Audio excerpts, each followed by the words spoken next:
could she even consider such a thing? This is Button House. It needs to stay in the family. Family, family, family. Although, to be fair, also money, money, money. ABBA.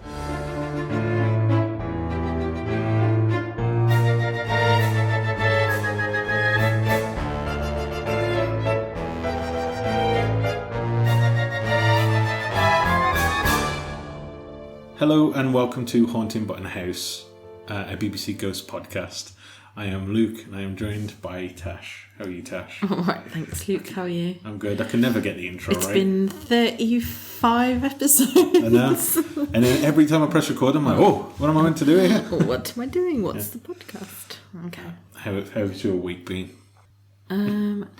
Uneventful. I struggled too. Uneventful, but also it feels like it's been eventful. Like tiring is how I would describe the week. It's one of those... every job I've worked at has always been like these last few weeks before Christmas. You just wind down. It's just people in like pack down mode.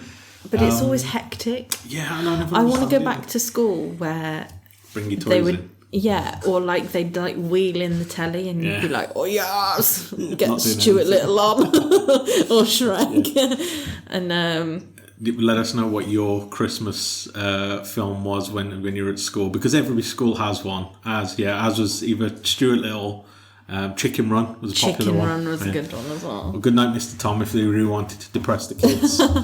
What other things we have been doing this week though? We went to our first Christmas market. Forgot to mention that. Oh yeah, we did. We didn't realise it was going to be so big, to be honest. Well, no, it was in a. It's not even a stately home. I don't know. Basically, it's kind of like the house from Ghosts. Well, yeah, we did get those vibes as we were walking up to it, but it's now a school. It is a school now, and the place where my mum and dad met. It was, yeah. That's kind of why we went anyway. But and there was also and it had red wedding vibes as well. Yeah. As soon as you walked in, and there was a guy playing like a lute. And another an accordion. An accordion on the top. It was like a balcony overseeing the like where the stalls were. Yeah, it was very red weddingy. Wedding ready. Wedding ready. Reading wedding. Yeah. But yeah, so that feels like a long time ago that we did that. So that was only last week. Have we had any feedback from last week? We've had a lot of feedback from last week. So. Doc in Docs says, in Australia, line dancing is commonly done to the Tina Turner song Nutbush. Okay, I've never heard that song before. But... There's a Lemmy sketch where he gets like a bunch of Tina Turners all doing the Nutbush, the limit dance. I don't know that. And is often taught in schools, and I just learnt the steps were created in 1975 by the New South Wales Education Department and distributed through a teachers' meeting. Despite not speaking English, Robin has many layers. With us learning he speaks at least 2 other languages last episode. We get another of his great puns this episode, anniversary. Yeah. The last pun we saw was when he thought the stuffed bear was chasing him. Thomas's poem Hermione and Roger is at least 2 hours long, so 138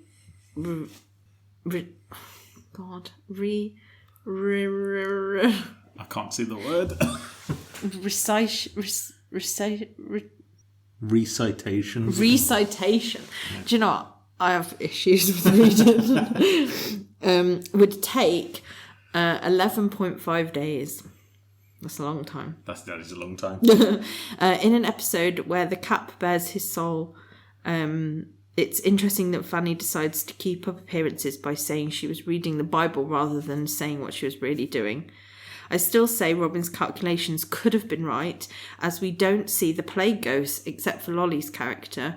The young plague girl from the start, the pigeon, maybe even Maddox in the neighbouring field could be involved in the calculation, but I'm glad they were all together at the end. That's a really, really good point, actually, because we assume that nobody left, but it could have been one of the ghosts that we don't see.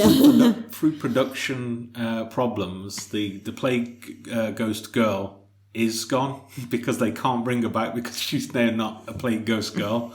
I think they mentioned that, didn't they? She's a plague ghost woman. Yeah. So they could she has to have disappeared, but they could have, said that she'd moved on. Yeah. Caroline says, another really great episode. You're right, the start of the episode is very pedestrian, not in a bad way, just another day in the life / death of the characters, but then turns into something so much more.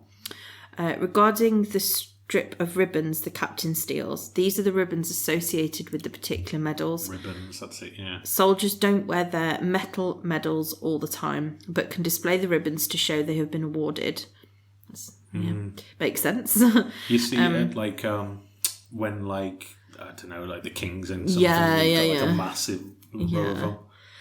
If you Google images of military medals, you'll see each one has a particular ribbon that is unique to that medal. I've recently been sorting through family belongings and found an obviously used ribbon associated with serving in Africa during World War II, and now have to work out which of my family served there at the time. That was interesting.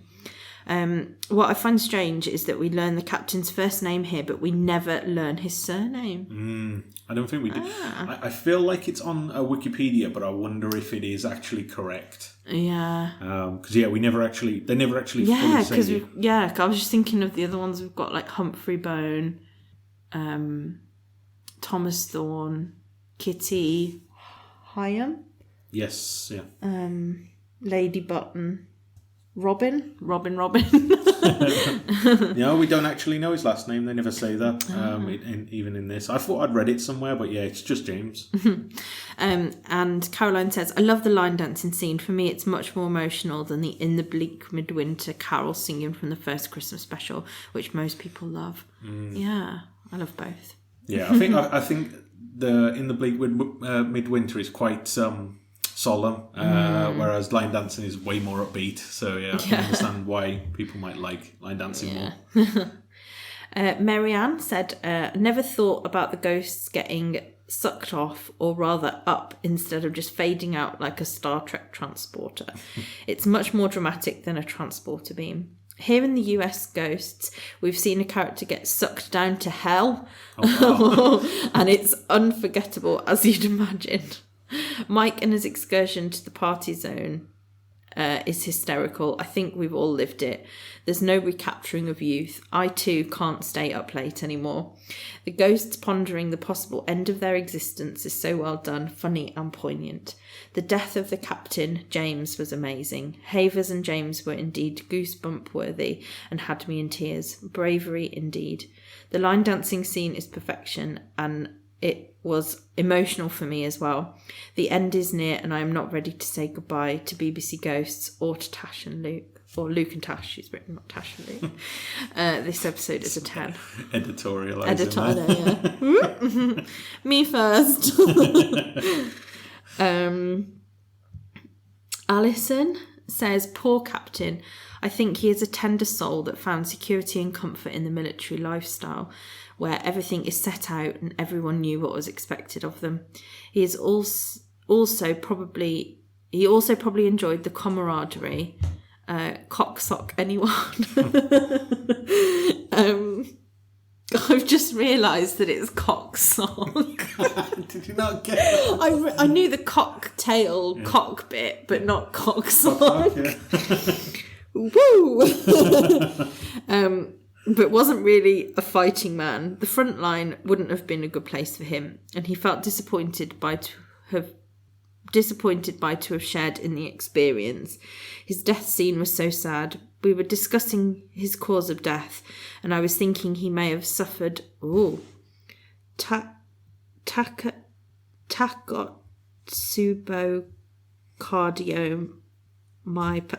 You used to watch a lot of Casualty as well. I know. You should be on top of these. I'm pretty sure Alison's some kind of medical professional, because Takotsubo-cardiomyopathy. I've never heard of that, to be honest. Known as broken heart syndrome. Let's stick to that, yeah. It is where a sudden major stress, like hearing about the death of a loved one, causes part of the heart to constrict so it can't pump effectively. Oh, wow. I did not know. Do you know what? That's actually given me goosebumps hearing that. I don't know why. Yeah, I didn't know that was a thing. No, neither did I. I hope those other officers might have shared at least some degree of shame after he died. At least he got to share that moment with Havers and we got to find out his name. I don't normally enjoy Achy Breaky Heart or line dancing, but in this case it brought a moment of real joy after the emotional rollercoaster of an episode we just watched and left me smiling. 10 out of 10. I mean, I'll be honest, I don't know. Many times I've listened to Achy Breaky Heart outside of line dancing situations. Are you joking? How often does it come up? Jan said, just love this episode of Ghosts. The Captain's Tale is really such a love story. I also love how the ghosts re-examine their mortality. To bring it to a conclusion with the classic, I use the term loosely, of Achy Breaky Heart, although it is a catchy tune, is very clever and brings everyone, ghosts and living, together. I've only just got it. Yeah, he died of a broken heart and they play an Achy Breaky Heart. Oh, that's a bit on the nose, isn't it? I don't think that's connected. Yeah, that might be a bit of a stretch, but who knows? Nick said, I told you you'd need the tissues. Just love this episode. Fanny crossing things off her bucket list. Atomic Kitty.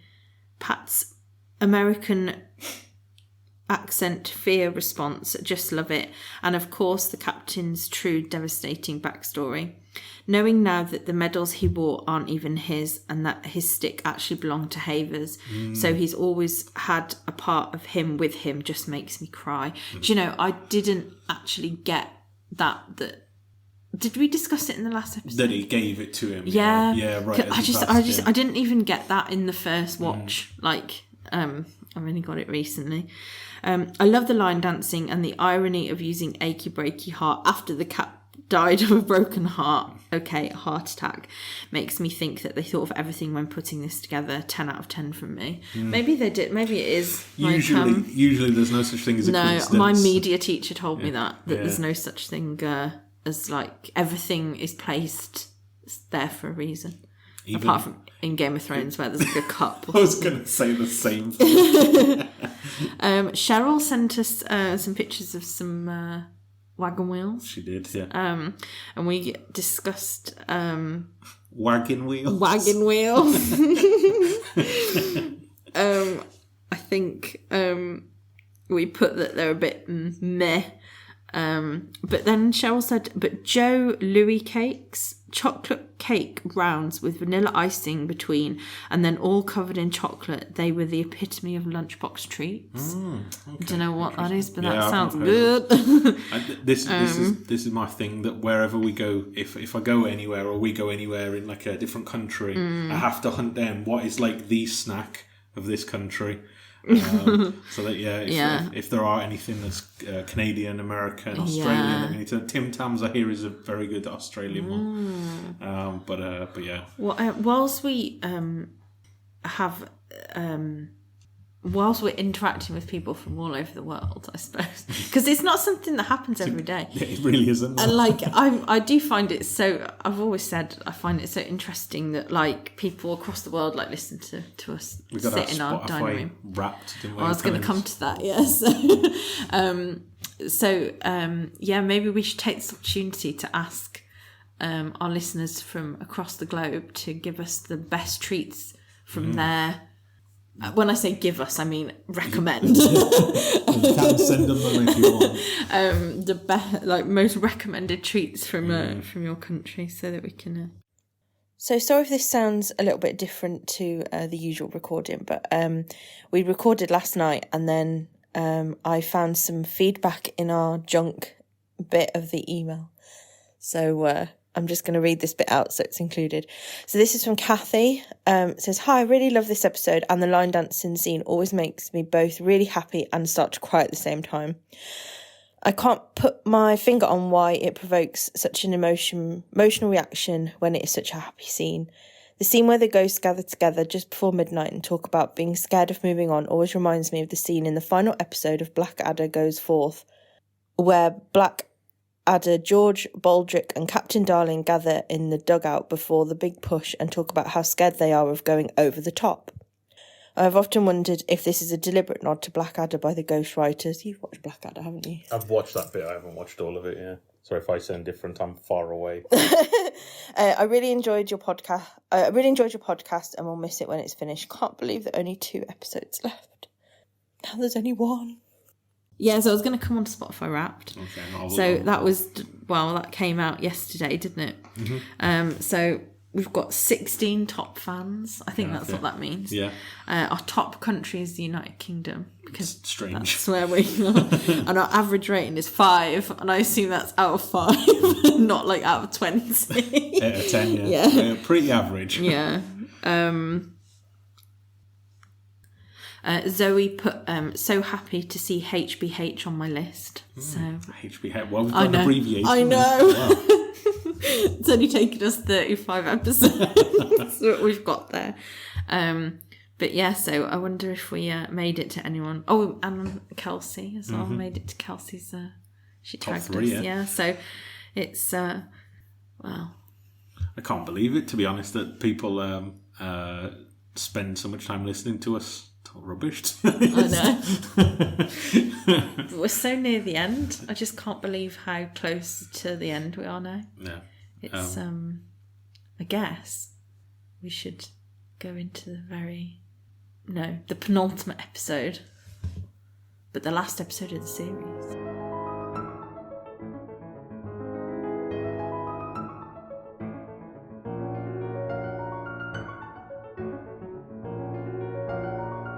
So this week we are looking at the final episode of Series 5. Although, I'll be honest, knowing that there's the Christmas episode, I'm pretty sure that they must have filmed all these back to back.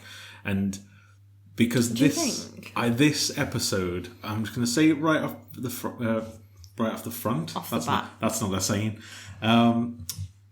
It doesn't feel like the last episode of a series at all. Like, I feel like last week's episode feels like more of an ending episode. Do you know what? If you put a gun to my head right now, I couldn't tell you what happens in this episode.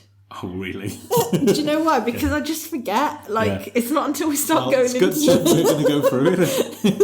It's not until we start... Honestly, this happens every week. I'm like... Because now we've just gone through the feedback from last week. All I can think about is the captain and like all of that.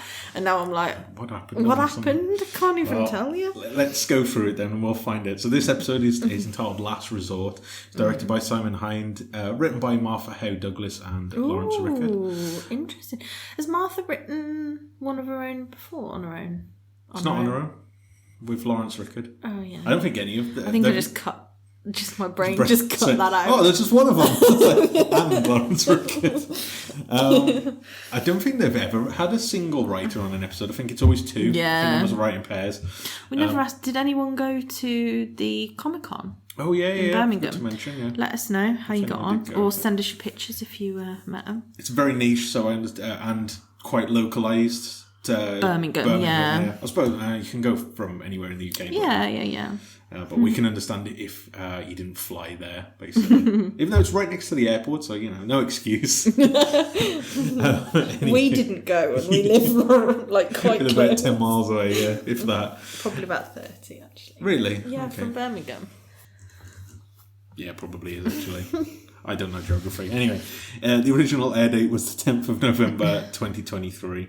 So we start and we see Kitty talking to Alison's Bomb. Mainly about what her favourite Spice Girl is. Who's your favourite Spice Girl? Pretty sure I've asked this before. I think when I was a kid it was always Baby Spice. But I mean, I don't know who I'd pick now. Probably who'd be my favourite now. Don't know, Mel. Who's Sporty Spice? Mel B. Is that Mel B? No, Mel C. I'd probably Mel C if I was taking a more look back. I feel like she offered a lot to the Spice Girls. She's got a good voice, to be fair. Who's your favourite Spice Girl? I really can't decide. I like them all for different reasons. Okay. That is such a cop-out answer. Maybe. No, let's pick a Spice Girl. Go on. Probably Jerry. Jerry. I was upset when she left, but I respect her. If you are missing Jerry, check out Drive to Survive on Netflix. She pops up quite a lot. Anyway, we're reviewing Ghosts. So interesting that Kitty introduced herself as Catherine. to the Goes, baby. "Hello, Bumpy, I'm Catherine." Yes, she does. Yeah. And I was like, "Oh, no, that's not your name." Yeah. That is strange. Very formal. Yeah, Very formal. Well, it's the first meeting, I suppose. We also hear that Julian is tracking his new investment on TV, as Alison's put a £5 in an account for him. How did she put a £5 in a bank account for Julian? It can't be in his name. And no, it's probably in her name. It's probably one of those investment. Do you know those micro investor accounts you can set up? Where it's No, like, but I'm interested. I it's want, like fractional shares. I want think to they call become an them. investor so I can quit my job. And I mean, just have cats on a farm well, and grow potatoes we'll take and a make look. jam. We'll take a look into that. He says that he's already got it up to £5.76, which he not says is a 16% yield. And then we overhear the TV say that there's been a fundamental downturn, so he's not interested in this. The weather comes on, though, and Pat and Robin are very keen to keep the TV on at this point. Quite obvious that they fancy the weather girl. Rachel. And Kitty, at this point, while she's talking to Alison's bump, falls in to her stomach. It's hard to... I mean, it's never happened before. Yeah, she just falls quite forcibly falls forward. And she sees the baby, and she also implies that she now knows the baby's sex as well. And they keep saying sex, don't they? I know. I'm constantly like, is that what? I never know what the best of it. You can say either. I'm just... I'm 12 years old. You can't say that word. Say sex.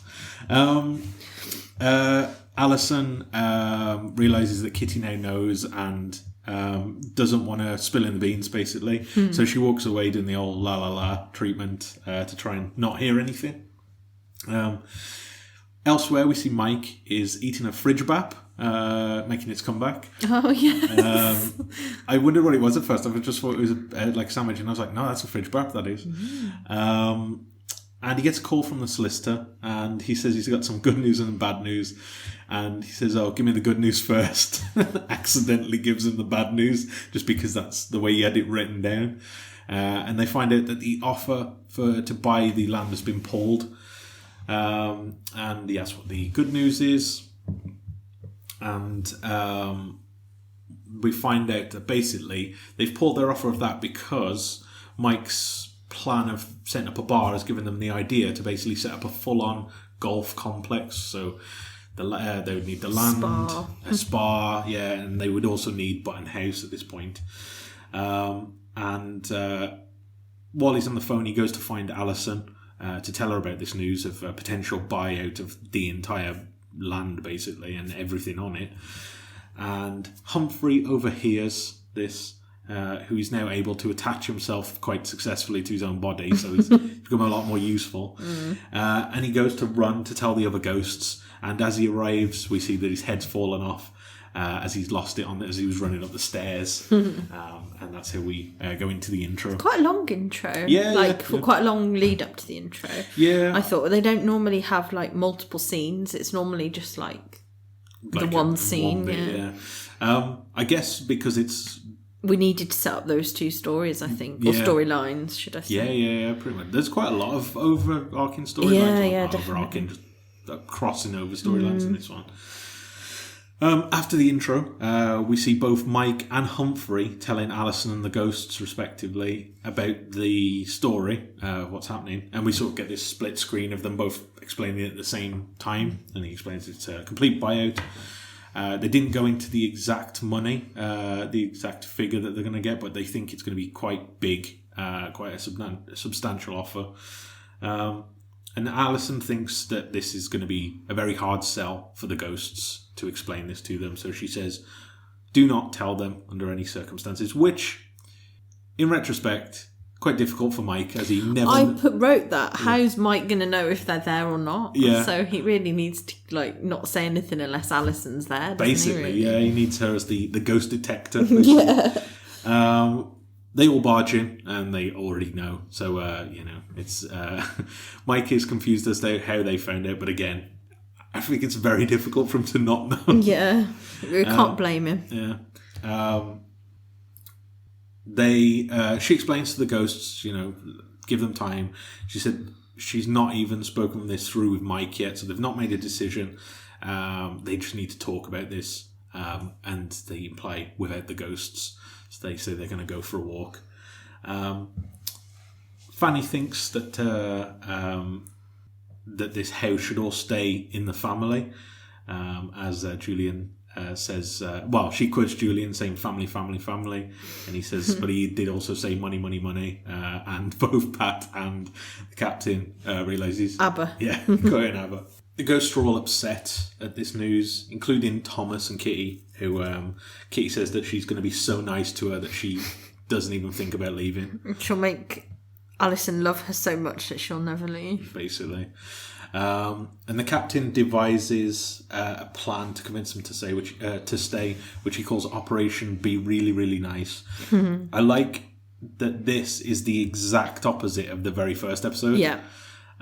They do mention that later on, but I noticed this right at this moment. I was like, oh, they're trying to forcibly make them stay. What did they say at the beginning of the other one then? It was Operation Be Really, Really... Ooh, something. good question. Yeah, I think it is something like, right. We should be better at fact checking this at this point, but it's because I only thought about it now. I know. Yeah. It's hard to fact check when you're Right. So after 30 minutes of searching, we find the captain doesn't say it in the first episode. I'm sure he said it before though, because I can hear him saying it like Operation Get Rid of the Burglars, or like something Operation like something. He does this a lot. Saying Operation name, so maybe we just confused it. Maybe it's annoying though. This is where we get feedback next week, and I say, "Oh, he did say it. It's Operation." Anyway, so he devises this plan. Alison and Mike go to leave to go for this walk to discuss this, and as they open the door, Obi has arrived, and he says that his girlfriend has left him. Mike goes to console him, takes him into another room, and as Alison turns around, Kitty's right behind her. I like it. We keep getting the horror film sound effects as they keep sneaking up on her. Yeah. The ghosts throughout the episode. And she says that she doesn't want to talk about, the house sale or anything like that. Kitty says she's actually forgotten all about the house sale. She says that she is going to keep the secret that she knows about the potential gender of the baby. She's going to keep it secret, and she says she's really good with secrets. Even though Alison tells her that she told her a secret that she's supposed to have been good at keeping, but she says this will be a tell and not tell anyone kind of secret, like the Robin and Mary thing. And then as she says what Robin and Mary thing, she just walks away and leaves you on to ponder that. I think it is implied that Robin and Mary did at some point, but we that was well before we got there. Thomas, as he's walking to find Alison, overhears Obi sobbing, not sewing, and goes to investigate. He says that he knows that sound, heartbreak, and this is where Obi gets a text from Brenda saying that this isn't working, and he says that this text came out of nowhere, and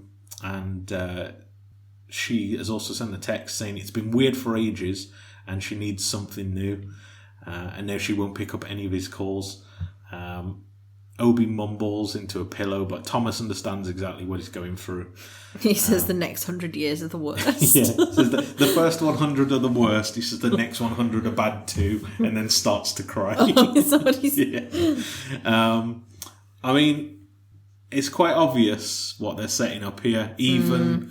I think even on first watch, I kind of already figured out what this was going to be. Yeah. So it's not exactly a mystery, really, with this one.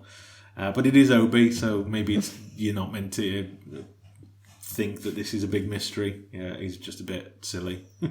Mike and Alison, I think they can sneak off to go and talk about this, but Obi gets another text, and they agree to make a pros and cons list about selling the house. And the text does say, "Don't call. I need some time to figure this out." I gotta be honest. The text that she does send are very break-uppy, like with no context. Yeah. But obviously, we do find out later that she does say what the problem was. Yeah. And he just didn't listen. Thomas thinks that he's being melodramatic. From Thomas, that's quite offensive. Yeah. It's very much that he has no what's the word when you can see yourself and how you are. He has no what's it called, self-awareness. Pat sneaks upon Alison this time. Pat says that he'll do anything for Alison as long as it doesn't involve any manual labour or any physical contact whatsoever. So Alison says, well, that's pretty much anything I would... a pregnant woman would need you to do. So just not being very helpful at all, really. And this is where we see Robin on the stairs, and he's mocking Pat for his attempts to be helpful. Real smooth. What's it to you? I don't know. What is it to me to you? What? I don't know what this is about. What? It's Rachel, isn't it? Off the weather. You're jealous. Jealous? That's right. You know that a sophisticated lady like Rachel would never be interested in an old fossil like you, and it's eating you up inside. She'd want a modern man. A rag dude. Drives a Datsun, eats Karamak. Maybe. Or maybe she prefers someone a little more rugged. Huh? Rough around the edges. A bad boy. Not some goody-goody two-shoe with your little shorts and your tiny toggle. It's a woggle, as you would know, if you had one iota of intelligence. You see, it requires a certain degree of intellect to communicate on a level with someone like Rachel. With a southern oscillation and a tightly packed isobars. And with the best will in the world, Robin, you're not exactly the sharpest tool in the... Square of the hypotenuse to a right-angled triangle is equal to the sum of the square of the other two sides. So you can parrot a bit of Fibonacci. That's Pythagoras. Hold up, clever Dick! What's the capital of Indonesia? Elsewhere, we see Julian is trying to keep up with his finances by checking on the computer. And he says he's moved a cool 17k to Kitty, who's sort of wandered in. And she says it looks like it says 17p. And he quickly tries to move on from that. Kitty tries very, very hard to not say the gender of the baby. And ends up just bumbling straight into it by saying... did she say the little lad or something like that? Or the... No, that's what the captain says at the end. Yeah. She says... I know later on she said boys, because that was quite a funny part. But yeah, she basically she says that it's a boy that they're having. And Alison is then trying to make a list of, make her pros and cons list as Fanny enters. This is the beginning of Operation Be Really, Really Nice. Fanny enters, and Alison says she doesn't want to lecture on all of this. And Fanny says she agrees, and she says she's not going to. She's going to let her take her time, and she'll come to the right decision. And she then starts to compliment Alison, who Alison says, please stop. She says she's been really creepy and it's making her skin crawl. And saying this to Fanny really annoys her. She says, I will not have my naturally breezy demeanour come into question. And as she's now been ticked off, she decides to insult her boots as she storms out. Says they make her look like a hussy. The captain then thinks he's up, walks in, tries to be nice, and he's quickly told to leave. And they realise that this charm offensive isn't really going their way. We see Mike making his list while Thomas is listening on to Obi talk about his girlfriend. Mike's list, mainly negatives, to be honest. Talking about, I think, what is it? Can't see the ghosts. It's expensive, it's cold, just a lot of negatives on there. Thomas is just gradually getting annoyed by Obi's pining. Yeah. He says that he needs to get over it and stop fawning like a lovesick puppy. Which a bit rich, I think. Which is hilarious because Alison walks in and he immediately fawns over her. Again, no self-awareness from... I know the word. No self-awareness from Thomas there. Mike again tries to get away from Obi, and Obi says that he's been abandoned again, like always. So Mike just can't get away. Thomas does abandon Obi, though. He says, "You're on your own, mate." It's funny that he just has no time for this, when it's who he is. I mean, it's literally all his poems are, basically. Fanny is looking out of a window quite angrily after being called out. Yeah. Hello, Lady Button. Kitty. Are you well? Not particularly. I tried to endear myself to Alison as we agreed, but...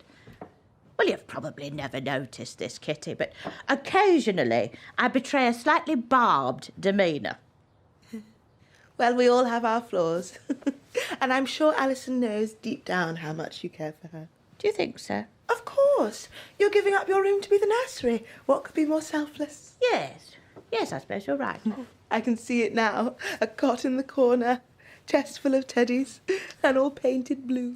Blue? For a boy? Oh, my goodness, what's wrong with me? You're here. Good. Oh, and Kitty's here too. Even better. Now, we were wondering if you would settle, I wouldn't say a disagreement. I would. Right. You see, Robin and I have been discussing what might constitute an ideal day out with a female companion. Woman. A lady friend. Woman. What the Americans might call a date. Ah, I don't approve of them. What, dates? Americans. Right, OK. Well, all we'd like you to do is just judge which nice day out with a lady sounds better to you from a female point of view. Oh, what fun. I see. So, my pitch is a day at the beach. Yes. I love the beach. Oh, it's perfect. Yes, I'll marry you, Pat. All right, Kitty. There's more to it than that. There is. Yeah. We meet at the station. I got some flowers from the Londis. We're getting trains, see, so we can have a couple of those. And then it's straight to the beach for fish and chips. Mushy peas if she likes them. We'll stroll down the prom for a 99, and then we'll sit on the pebbles and have a box of white wine. The good stuff, mind. Lead from Ilsh. And then we'll watch the sun go down. No. You what? Flowers with my hay fever, and I certainly wouldn't travel by train. And peas should not be mushy any more than wine belongs in a box. The whole thing sounds ghastly. Ah! All right. Well, let's hear yours. Rummaging for grubs and then back to the cave, is it? We take a carriage to Simpson's in the Strand. The pre-theatre menu, but with champagne. The Mont Lorion. Then on for dry martinis and Claridge's. I've booked ahead. Robin wins. Yes! Oh, well done, Robin. You just wooed 170-year-old woman. Excuse me? And Kitty like mine. Well, best of three then. So whose date would you pick? I'll be honest. You've got a day at the beach, flowers, the train, fish and chips, stroll for a 99, box of wine and watch sunset. Or you've got a carriage to the Simpsons on the Strand, pre-theatre menu with champagne, dry martinis at Claridge's because he booked ahead. Pat's. I would go with Pat's every day of the week because I don't like classy stuff, you know me. Like that. Going to the Strand would, no, that's not a bit of me. Not having this fancy wine. Whereas fish and chips on the beach, that sounds good. I said I'd want a mixture of the two. You want two? You want to go to fish and chips on the beach and then a carriage all the way to the Strand? Exactly. Okay, fair enough. Yeah. Double whammy. I don't want to have to walk for a 99. I want one brought to me. I like how, Fanny says that she has a slightly barbed demeanour, and Kitty's response. Putting it lightly. Kitty's response is, "We all have our flaws." We find out Kitty was immediately swooned on day at the beach as well, and whereas Fanny says that Robin would have won. So it's 1-1. They need a deciding vote, so they could go to find somebody else that could decide this for them. Mike is making a sandwich with Another sandwich. Yeah. Second sandwich of the episode, isn't it? Well, I don't think it's for him this time. This is an no. Obi sandwich. He realises he has a few minutes to swap lists while he's away from Obi. And he's talking to Alison, but she seems very distracted. And then Mike says, "Oh, is there a ghost here?" And she says, "Yep," as Thomas is talking her ear off. Mike leaves and decides he'll talk to her later about this about his list. Thomas stays though, and he suggests that getting a poem and seeing his face every day is a benefit. And he asks Alison, "What, pray tell?" He says, "Pray tell, what is a con?" She gets this. As we find out, she's put that in the cons list. He leaves, and then she turns and Robin and Pat are there. Again, we get this scary sort of sting as they're both there. And they realise that they need a modern lady to judge lady things, to which she's taken aback at them saying lady things. Pat asks who would win her, and they both present their date ideas again. Alison says that they're both being ridiculous. She says that it's two dead people fighting over a person on the television. And she also says it's actually quite demeaning to women. I think she's taken it quite serious. Yeah. I don't think it's that deep. No. Like, I did kind of feel like, I get what she's saying and I agree, but I don't feel like Robin or Pat are like that as I mean, to be fair, Robin probably is. Yeah, but that's in his, like, DNA. No, not like, it's just who he is, but like, I don't know. She tries to prove that they don't know enough about this woman by asking her what her full name is, to which I think they say Weather. And Rachel Weather. She says they deserve a bit more respect than they are giving her now, and they agree, but they agree to share her. Kitty speaks to the captain about how to keep secrets, as he obviously kept a lot of secrets in the war, although we found out a few series ago that he wasn't very good at keeping secrets during the war, so I don't know if he's the best person to speak to. He tries to make a joke about not being able to tell secrets, and she doesn't really get it, so he gives his advice. He says that the trick to it is not to be pulled into conversations regarding the issue. She immediately gives up the secret by I can't remember how she blurts it out at this point. It's the next point where she gives it up that I found quite funny, is that Robin and Pat enter, and the captain says that she should try it right now about trying to keep the secret. So she asks them what they've been up to. It says they've been arguing, they've had a lover's tiff, and she says, "Oh, you boys." And she said, "Oh, I said boys. The baby's a boy." She immediately gives it up. Everyone kind of like, they all came like in twos. Like Kitty and the captain were still there. Then Robin and Pat come along. Then Julian and Fanny. Then Thomas. Like it's like they all sort of arrived, don't they, to lead up to this moment. Yeah. Thomas, though, is confident that he's convinced her now to stay. And he's smoothed it all over. The captain brings up the first time that they were in the house. Obviously, they were trying to scare them away. And Thomas even jokes that Julian pushed Alison out of the window, and obviously Alison overhears this. I mean, she's devastated, isn't she? I always forget she didn't know. Yeah. Right up until this moment, I was like, "Oh, she never knew this." Yeah. I feel like this is quite good in terms of like series writing, that they never gave this up, because this is something that, like, if you're not confident you're going to get a lot of series, you do this in the first series, you know what I mean? And that'd be the drama of the first series, but like finding that out. The fact that they held it off until the last moment is quite impressive, to be honest. Definitely. Alison is absolutely stunned at this and storms off, as you would be. And they say that this is Julian's problem now, or his fault. He needs to fix this immediately. And they're all on him, arguing with him. Elsewhere, we see that Obi is not eating his sandwich because Brenda also loves lettuce. And he gets a call from an unknown number, and it's Brenda. And Well, he won't answer it, will he? He makes Mike answer it. Yeah, he makes Mike answer it, and it's Brenda. And she's oblivious to this dumping. And she says that she didn't dump him at all. And obviously we find out that this was all in relation to her phone, which she mentioned a few days before that it stopped working. So that's all it was her just saying basically that her phone was playing up. And he asks if they can go back to being boyfriend and girlfriend, and she says, well, they never even broke up.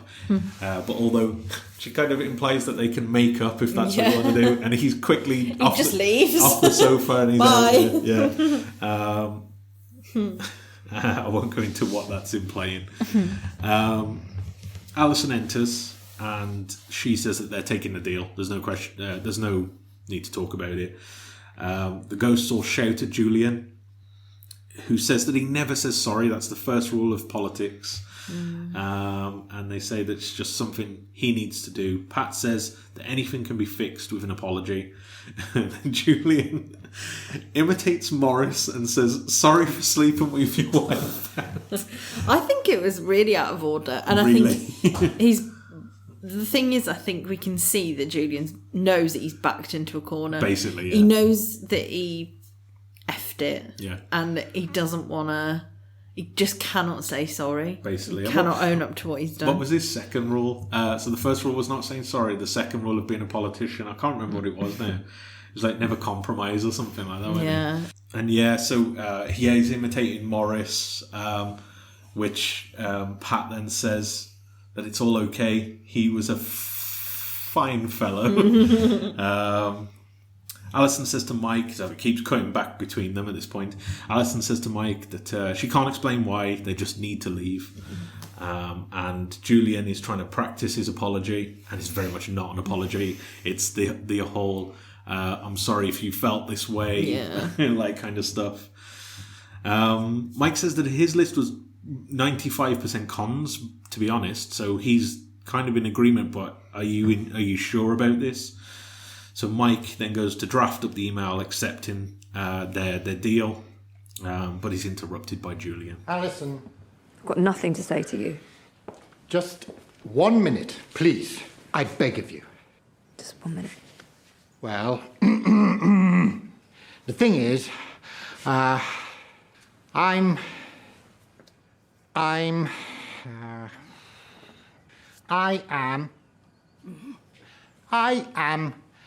I'm not sorry, actually. In fact, I'm glad. Yeah, I'm glad I did what I did. Because were it not for that, you would never have met us, and our lives would be poorer for it. Deaths. Look, I'm not proud of my actions, Alison. Of course I'm not. But I can't pretend to regret them when they brought with them this magic, this gift that we could have waited a lifetime for, 1,000 lifetimes. I'm glad you found us, Alison. And I think, if you're honest with yourself, you're glad that we found you. Ooh. But you do as you must. We won't stand in your way. Someone's still talking. You okay? I can't do it. They're awful. You are awful. Yeah, I know. But what are you going to do? It's family.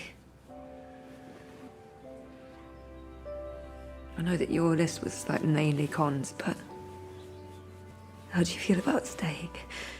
Just a really nice sort of... It's weird when you see Julian having like an honest human reaction. Yeah. He's so like emotionally closed off, but when he does, he like proper is... I think he tries to keep it in, because like when he's talking, he's like... He's doing that like like thing kind of trying to contain it. Yeah. I think he is genuinely sorry for what happened. He's sorry for... Like I think he obviously regrets hurting Alison, but he doesn't regret it in a sense of like, as he says, it brought them together. Basically. It is just a really nice moment, and kind of like a bit of a redemption for him as well, because he is a bit of a well, I won't say. Insert your name. Yeah. It just kind of, yeah. I don't know, just gives them that extra layer, doesn't it, really? Yeah. And then we get to sort of the last scene, and we see Mike reading baby books, and he suggests Erin as a name if it's a girl. And this is where we find out that all of the ghosts now know the gender of the baby, based off of Kitty not being able to keep a secret. And the captain says, "Don't worry, we'll keep it all a tight lid, and we'll keep the secret about the little lad." So immediately gives it up. Who says that?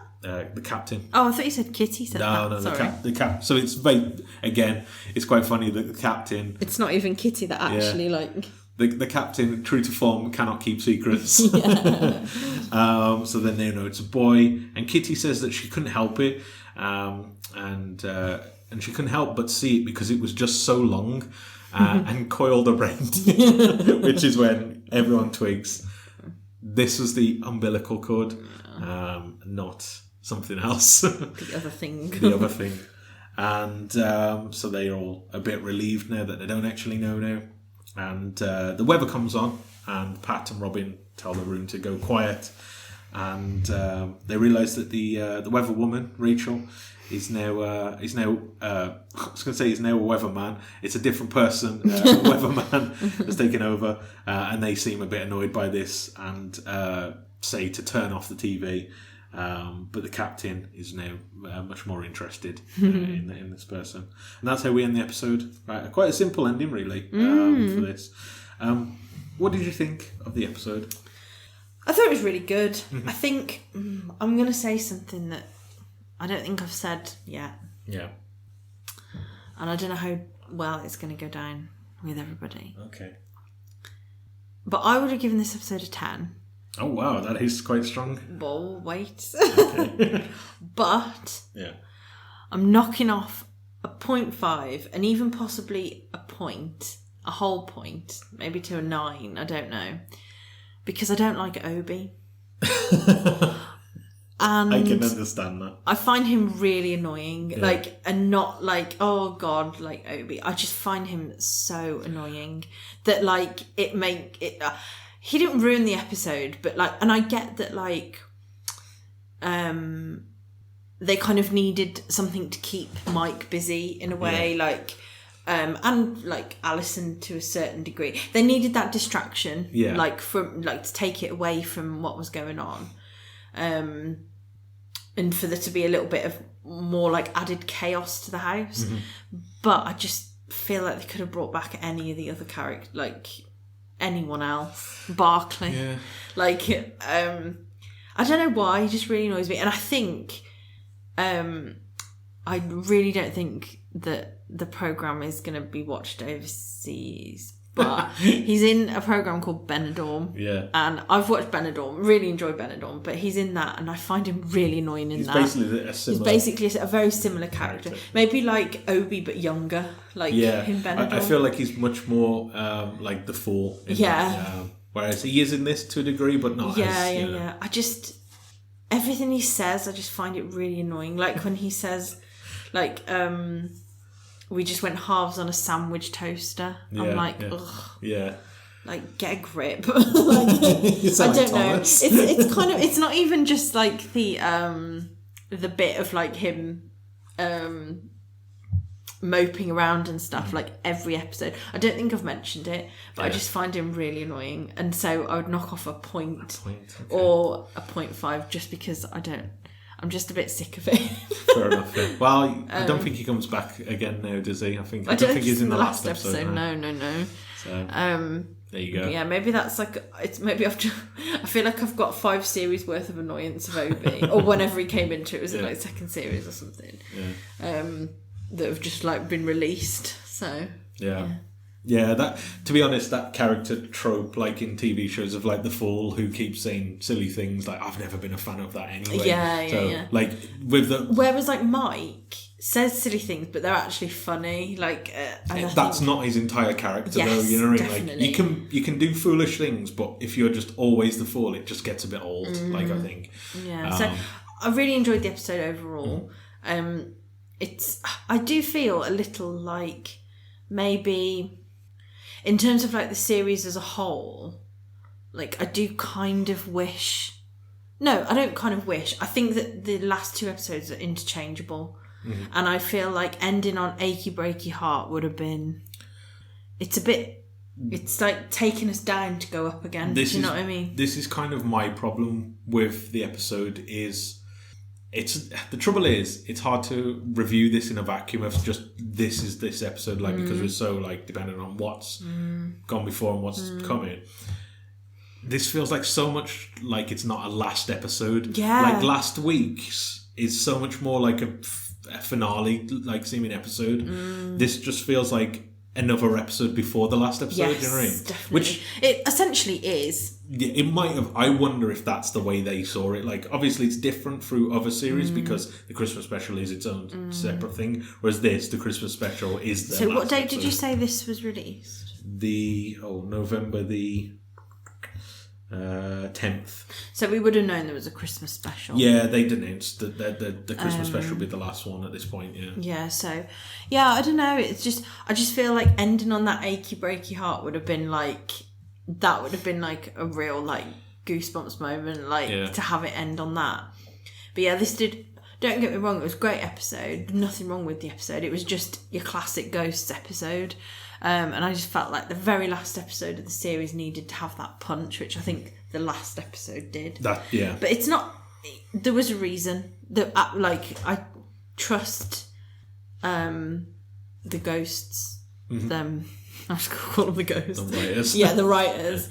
There's got to have been a reason. Yeah. And there's got, it's either to like make the last episode more emotional or whatever. But yeah, there's got. I trust that they did the right thing. But to me, I just would have kind of preferred the other episode to be the last episode. I mean, ultimately, that's. So, what did you rate it? Did you give it a 9? Did you say? Yeah. 9.5. A 9.5. Okay, it's very strong. Just because it's the last one. I think it's. I'd put it. It's not as strong as last week's. While the latest twist at the end and Julian's speech is touching, the rest of the episode is a bit thin. I put the Obi plot is really obvious and feels like padding all the way through. Yeah. And I really like the Ghosts' separate stories, but they just felt like they didn't feel like a complete episode. They felt like different things to wrap up, if you know what I mean. It's a good episode, but it's a really weird one as the series finale of a series. And like I said, I don't think it is. I feel like the Christmas special is the series finale of this one. So I'm not judging it too harshly, although I didn't give it a strong rating. I'm going to say give it a 7. A 7? 7, yeah. God. But that's just because there's not too much from this that like I liked more than other episodes, if you know what I mean. Still a good episode though, there's nothing wrong with it. And I'd say IMDb gave it in between the both of us again. It always seems to be, I always find. An 8. It's an 8.3 from 321, so pretty much. Maybe I have rated high. It's very difficult. These ratings are always just like they've been like going on vibes based. Literally, these ratings have been the bane of my life for the last year. Of like, what am I going to rate it? But it's I'll stick with it. Ooh, don't forget, we need your series feedback. So, as always, favourite character of the series, favourite episode of the series, and then just any overall series feedback. So next week we'll do your end of series feedback like we normally do because it's a Christmas special, and then next we'll do an extra episode then as like a wrap up. So start thinking about maybe your top 3 episodes of the whole series as a whole, series as a whole, and we'll ask for that next episode ready for the wrap-up episode. So our final episode will be released on the 21st of December. Yeah. And it'll be 2024. and it'll be separate from the final episode that when we're reviewing. So this episode will be coming out on the 7th. Yes. Yes. And the next episode, so the Christmas special will then come out, and the very last episode will come out on the 14th. And then we'll do a final wrap-up episode, just a short one, just to catch your sort of whole series feedback, which we'll go through in that wrap-up episode. So we'll ask for that next week. So this week, just send us your series feedback. So favourite character of the series, favourite episode. Of series 5. Of series 5, Yeah. sorry, yeah. So series 5. And yeah, we'll see you for the final episode. We're not going yet, by the way. We've still got a story. Oh God, Luke's story. I'm going.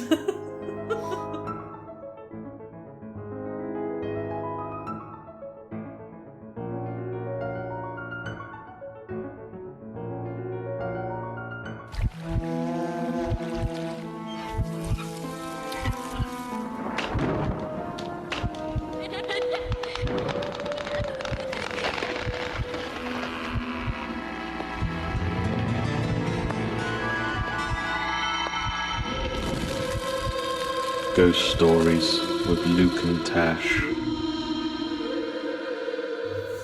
So this week's story is entitled The Haunted House.